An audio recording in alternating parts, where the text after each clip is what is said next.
Welcome to Repum Group's Item 24, where we take you a step beyond the standard FDD. We asked ourselves, why stop at 23 items when some of the most important insights live beyond the page?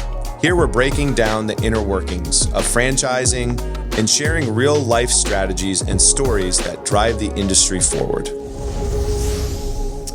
All right, welcome back to another episode of Item 24, where we have a very special guest, one of our own, JT as he goes by, Senior Director at Build'em, and excited to have you on today. Everyone always asks us about Build'em. It's obviously a big differentiator for Repum in general. And so, first and foremost, want you to be able to introduce yourself, your background. I know you're a huge Patriots fan, even though that was not Good morning. That's right. So thanks for being on, though, JT. Tell us a little bit about yourself. Thanks, Nick. Been with the Build'em Group for 7 years. Cut my teeth in the restaurant business. Became a kind of an accidental project manager for years and years, opening restaurants and whatnot. But we've been with Build'em for the last 7 years and have worked on dozens of brands, opened hundreds of locations. So a lot of work with the Build'em Group. Yeah, and I know we're pushing 1,000 locations open overall as a company since Build'em started, which is just crazy to think about, right? Yeah, we were 6 people in a room 7 years ago. Yeah. Now we're across 10 different states. Yeah, which is crazy. Yeah.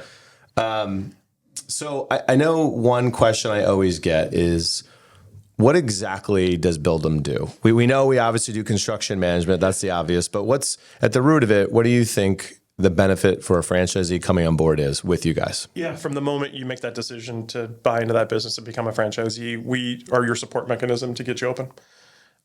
We always say on time and on budget, but it's real estate support. We're guiding you through a sticky, real estate market and making sure you understand time and cost to get you open on time. And then it's design management, construction management via managing a very detailed GC selection process, helping you navigate that, closing SBA loans, and then getting you into construction and managing the whole way through that process. Yeah, well, I can tell you from firsthand experience, as you know, I owned a bunch of cycle bars and opened a bunch and built them out. And it's so important not to be distracted by, hey, did the plumber show up today?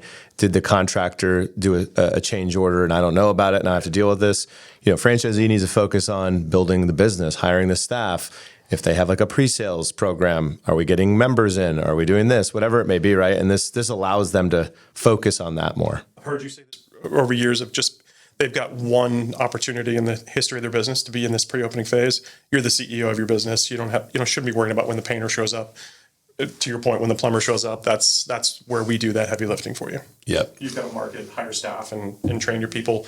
We're there to run that very sticky process for you. All right. And then one of the questions people always ask too is, obviously there's a cost for a franchisee to use Build'em, but the one thing that I've seen over time is there's a cost up front, but there's a cost saving element as they go along. So what's your example you would use of something, or maybe one example if you have it, of a franchisee coming in and being able to save a ton of money from using Build'em up front?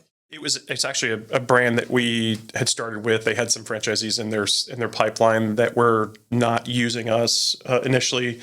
We got some really terrible bids from general contractors, and then the franchisor asked us to jump in and kind of help.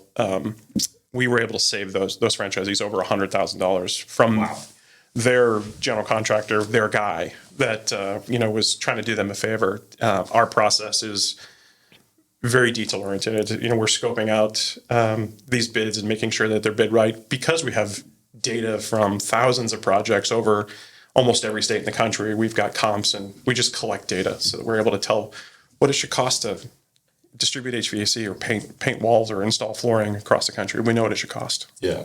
I think that's a huge value, obviously. But what I saw personally was, my other business partner within my cycle bars, he had opened locations in New Jersey. That's where we were opening before. Right. And he had a contractor he had used for several projects. And he said, okay, let's use him. And I said, why don't we bid it out? And we did. Yeah. And the interesting thing is he came in about $400,000 or whatever it was to build the whole thing or whatever. The company we used that was associated to Build'em, they had a national vendor that was not even in the same state, but they would come to the state to do the project with us. They came in at $175,000. So we saved $225,000 just by bidding it out. And had we not had access to those national vendors, we would have we would have not had that, right? Yeah. And that was huge. Even people that know and have done it before, like my partner had, doesn't necessarily mean you're getting the best deal. Right. I think that's a huge mistake that a lot of franchisees make. They put all their eggs in one basket. I have a guy that's done this for me before. I don't need to bid it out. Yeah. And then I always caution them, hey, just let me, let us bid it to a couple of people and just let us show you some of the work we can do here for you. And inherently, we always save them money. Yeah. One last question for you around thinking about franchisees signing up. And we all know that some franchisees coming in think there's more value to this than others, right? But at the end of the day, why do you think, what's the benefit they have in having a project manager up front to work with them day in and day out? I know we've talked a little bit about the why, but specifically, what do you see that would work to their advantage by doing that? And if they don't have it, what are the pitfalls you've seen that happen as a result of not having a project manager helping them? Yeah, I mean, I think most of the franchisees we're dealing with are highly successful in something in their life, just not this. Right. And they're usually corporate professionals that are busy, have a schedule that's chock full. So having the ability to run another 40-hour-a-week job and manage your project is not generally in their wheelhouse. They don't have the vendor pipeline that we do, that the stable of architects and general contractors across the country. But there's a lot of places where we save time and money, but the most tangible spaces in our GC process, and having those vetted GCs all over the country and just about every state we work in. We've got GCs that can, to your point, can come from national locations and show up in your state and work and be more cost effective because they've worked with us and built for this, because they know that our pipeline, we can continue to feed them, and they want to work for us. They want to work and bid these appropriately.